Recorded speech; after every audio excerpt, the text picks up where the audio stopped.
Jemaat yang dikasihi Tuhan Yesus Kristus, kita bangkit berdiri, kita menyanyi Kidung Jemaat nomor 10 ayat 1. Pujilah Tuhan Sang Raja. Pujilah Tuhan Sang Raja yang maha mulia,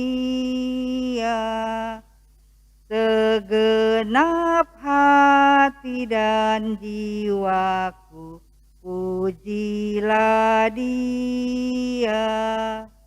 Datang berkaum, berilah musikmu bergaung, angkatlah puji-pujian. Tabisan dan salam.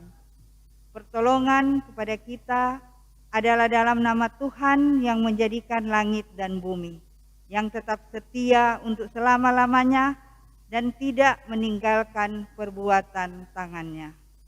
Amin. Kasih karunia dan damai sejahtera dari Allah Bapa kita dan dari Tuhan Yesus Kristus menyertai saudara-saudara. Amin. Kita menyanyi Kidung Jemaat nomor 318 ayat 1, berbahagia tiap rumah tangga. Berbahagia tiap rumah tangga, di mana kaulah tamu yang tetap, dan merasakan tiap sukacita.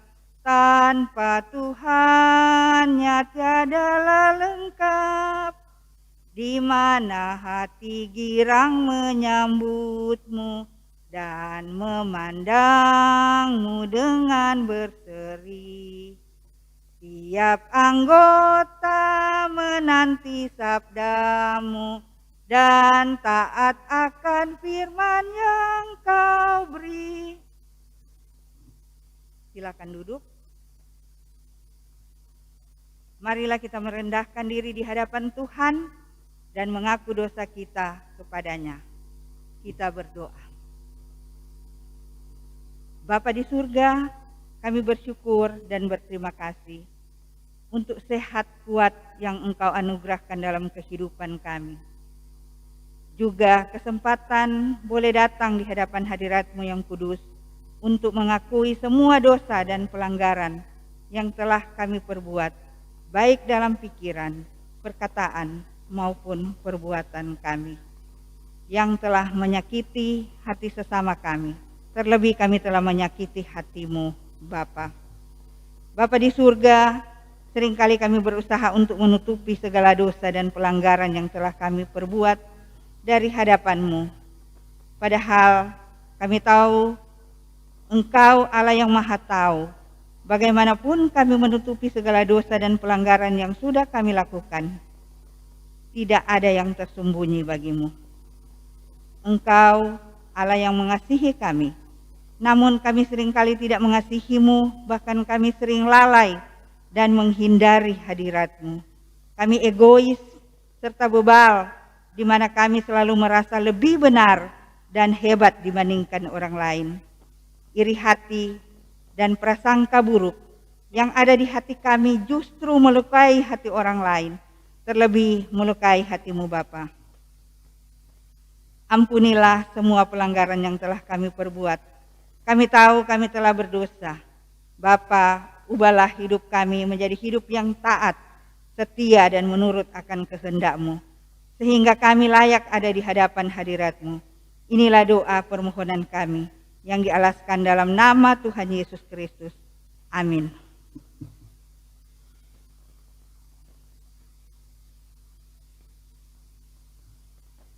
Kita memuji Tuhan dengan menyanyi NKB nomor 14 ayat yang pertama, jadilah Tuhan kehendak-Mu.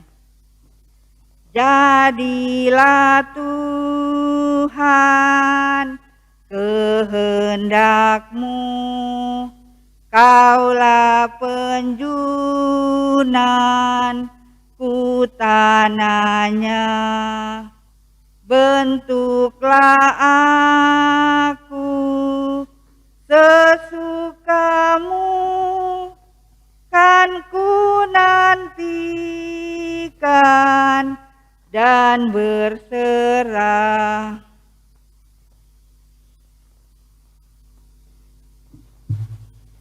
Jemaat yang dikasihi Tuhan Yesus Kristus, kita akan membaca Alkitab, tapi sebelumnya kita akan berdoa.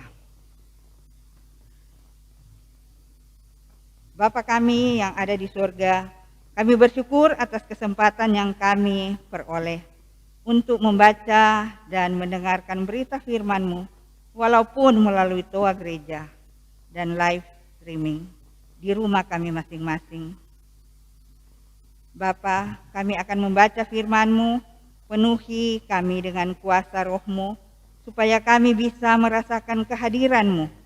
Kami ingin firman-Mu hidup di dalam kehidupan kami, dan jangan biarkan firman-Mu berlalu dengan sia-sia, tetapi mampukan kami untuk selalu merenungkan dan melaksanakan firman-Mu setiap hari apapun tantangannya. Biarlah firman-Mu menjadi penuntun jalan hidup kami. Bapa di surga, mampukan hamba-Mu ini menjadi mitra-Mu dalam menebar kasih kepada sesama dan dapat membawa kabar sukacita bagi mereka yang terpanggil dan membutuhkan kekuatan dan pengharapan kepada-Mu.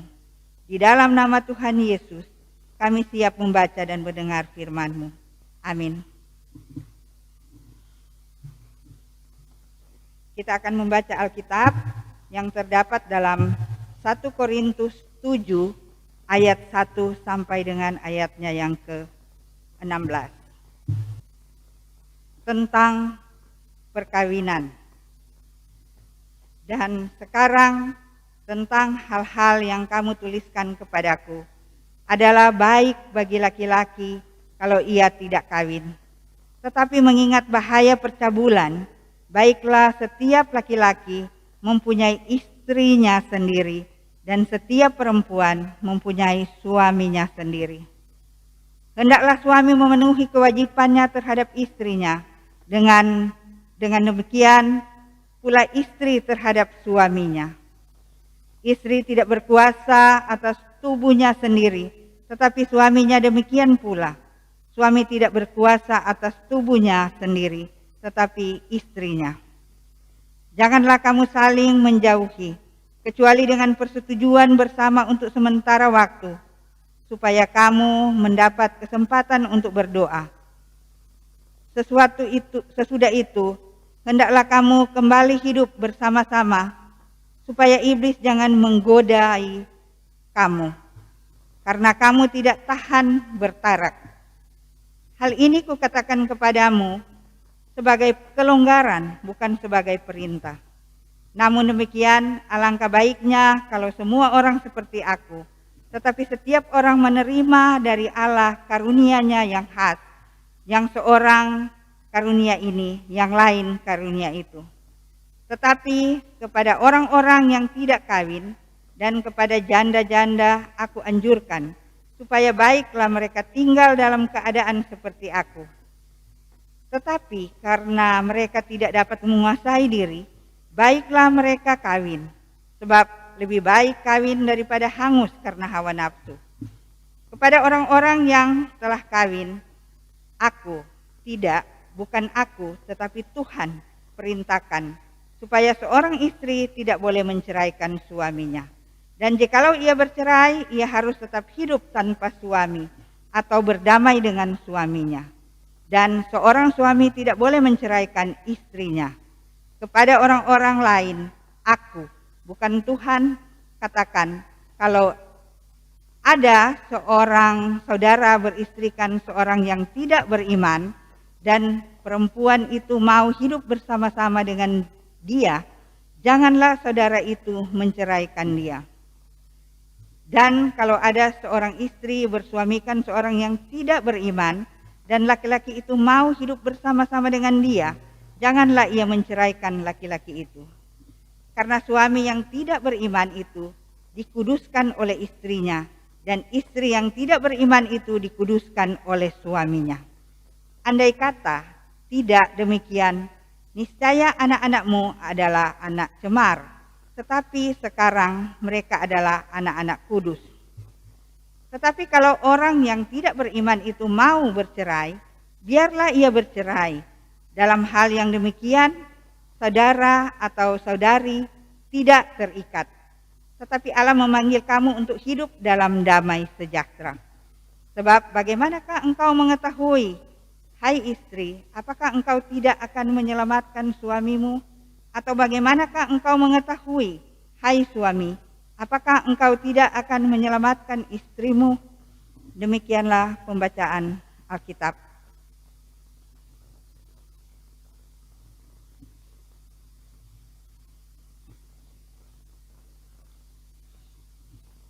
Jemaat yang dikasihi Tuhan Yesus Kristus, perikop yang menjadi pembacaan kita pada 1 Korintus 7 ayat 1 sampai 16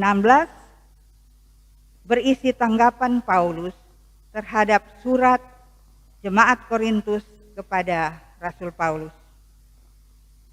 Hal yang ditanggapi ini tampaknya sesuatu yang sangat spesifik terkait dengan pengalaman yang muncul di jemaat Korintus pada waktu itu.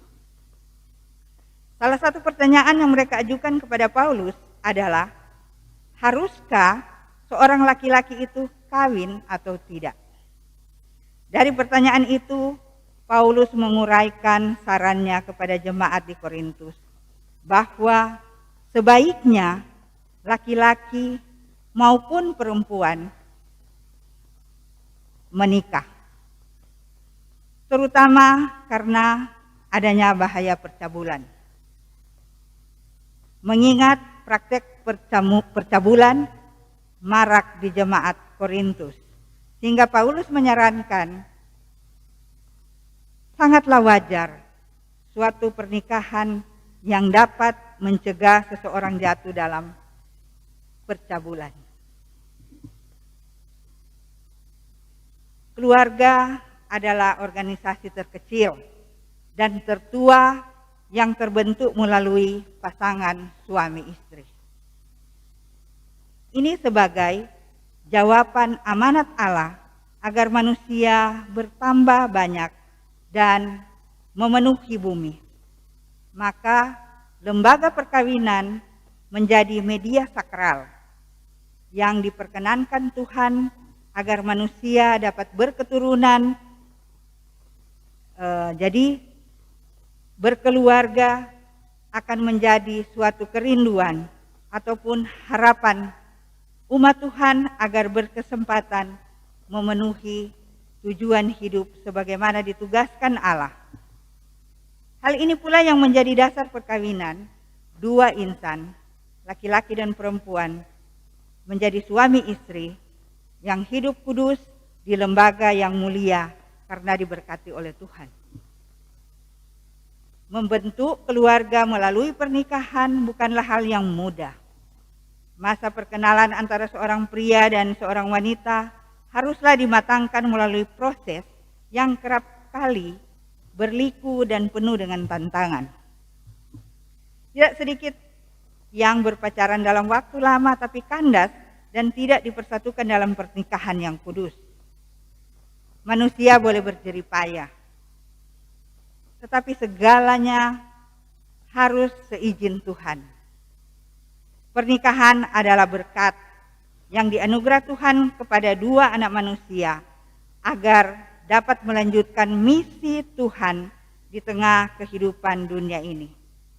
Sehebat apapun seseorang, jika Tuhan tidak berkenan, maka pernikahan tidak akan terjadi.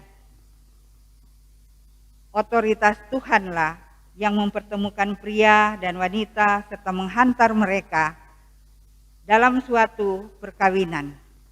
Karena itu, kasih Kristus menjadi dasar untuk suatu pernikahan dan kasih Tuhan ini yang harus diperjuangkan dalam bahtera rumah tangga. Janji perkawinan menjadi motivasi untuk dapat mempertahankan keutuhan suami istri apapun tantangannya yang harus dihadapi. Seorang suami harus melindungi dan menafkahi keluarganya.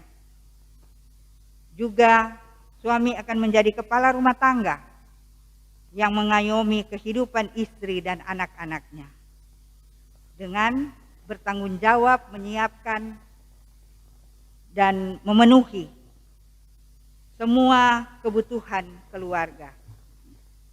Dan seorang istri menjadi pendamping suami dan ibu dari anak-anak, merawat kehidupan keluarga dengan ketulusan dan cinta kasih.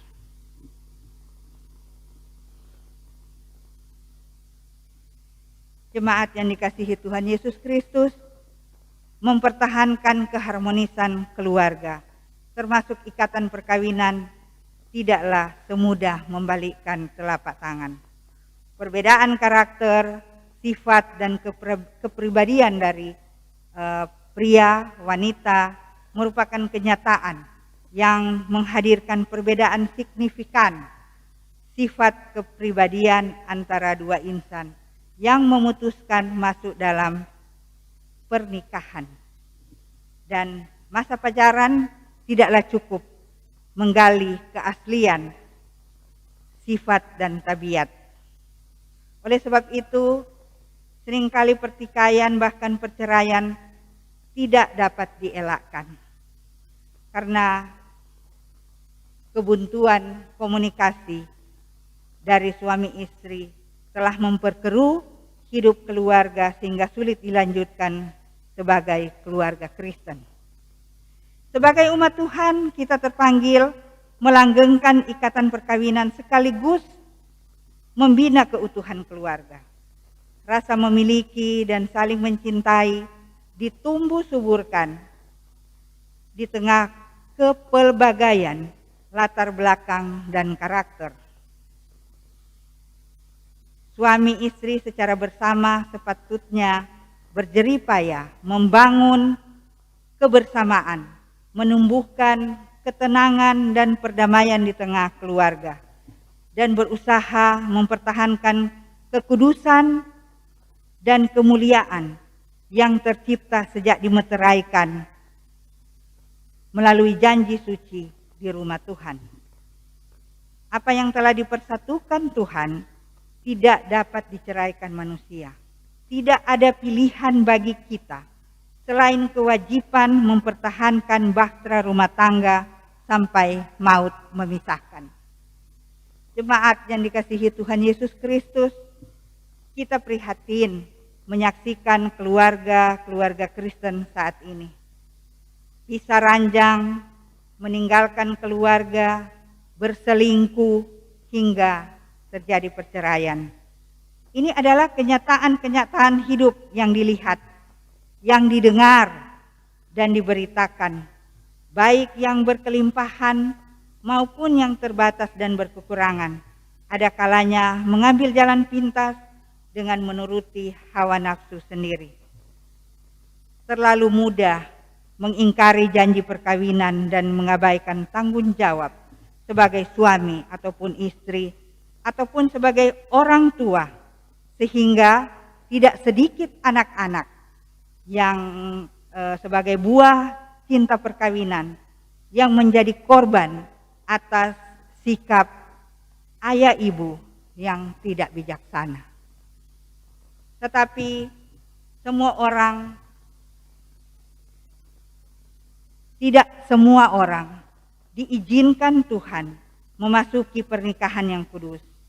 Oleh sebab itu, sepatutnya yang mendapat kesempatan membina rumah tangga bertanggung jawab dan berjuang untuk mengabadikan hingga hayat di kandung badan. Keluarga Kristen selayaknya menjadi panutan yang dapat menjadi teladan untuk keluarga lain yang tidak seiman. Menjaga hati, mengendalikan diri, dan terus membangun komunikasi dengan Tuhan Yesus akan menjadi pintu masuk untuk lestarinya kehidupan keluarga. Karena bersama Tuhan kita pasti memperoleh solusi di setiap pergumulan keluarga. Karena itu, teruslah berserah dan berpaut kepada Tuhan, maka dialah yang memelihara kehidupan keluarga kita masing-masing. Amin.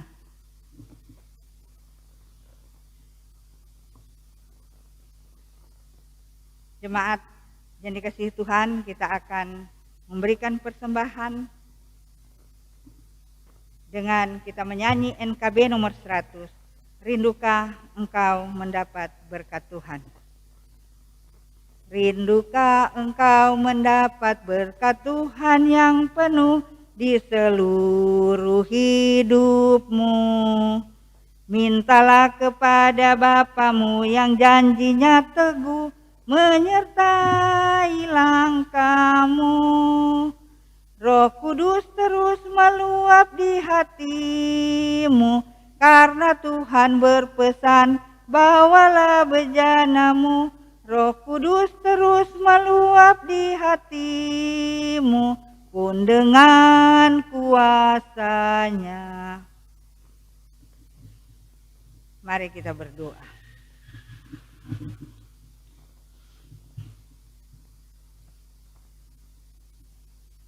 Bapa di surga, kami bersyukur atas anugerah-Mu dalam kehidupan kami, sehingga kami diberi waktu, juga kesempatan untuk boleh memuji dan memuliakan-Mu dengan membaca dan mendengarkan firman-Mu lewat ibadah KKRT malam hari ini.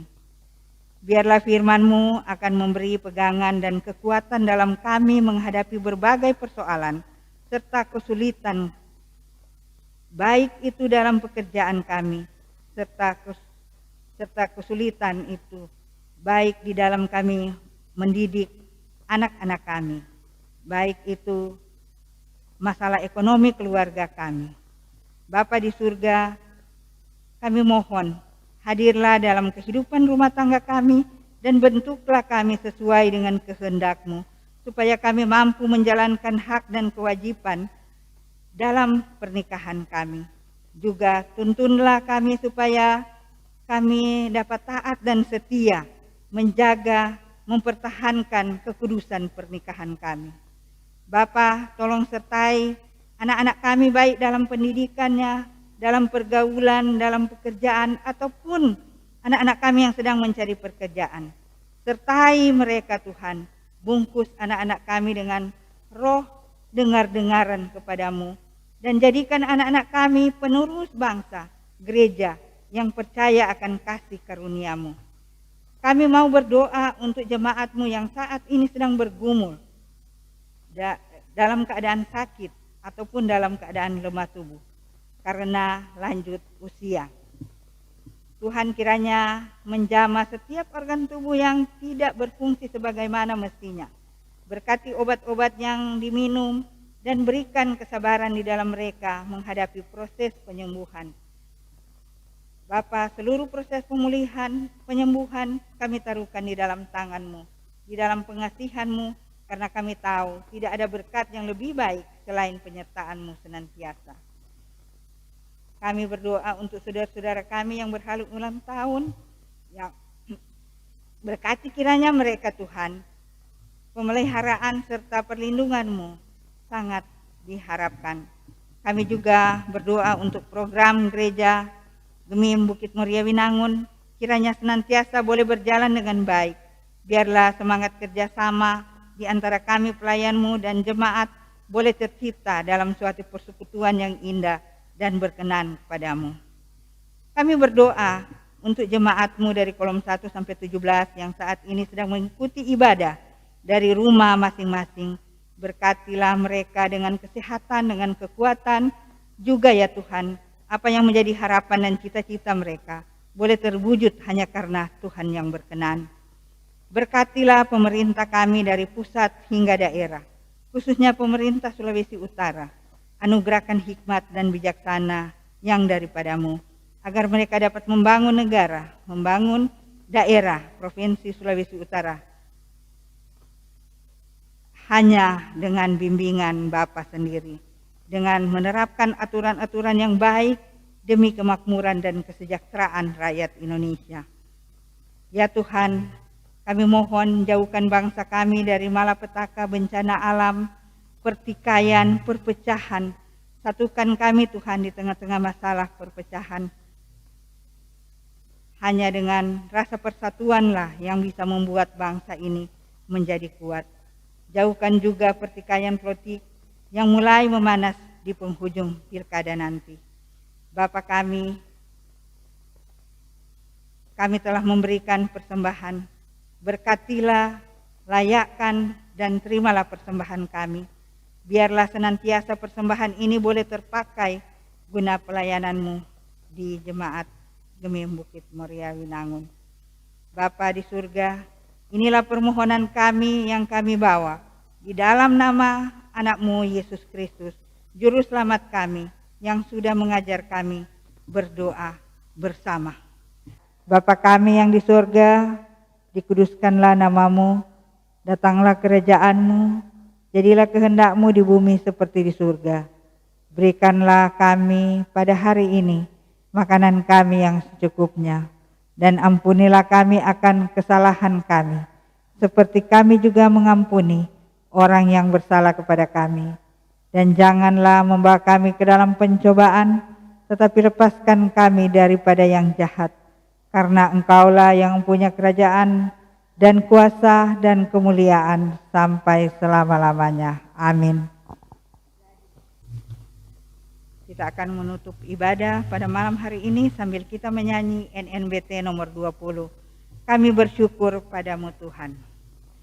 Kami bersyukur padamu Tuhan. Kami memuji nama-Mu.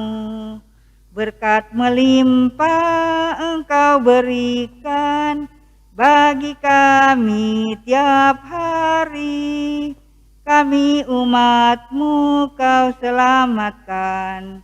Kami umat-Mu Engkau pulihkan.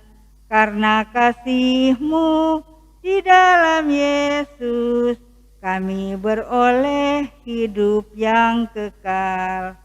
Oh haleluya, oh haleluya, mulia nama-Mu Tuhan. Karena kasih-Mu dan anugerah-Mu, kami beroleh kehidupan kekal. Kita akan menerima berkat.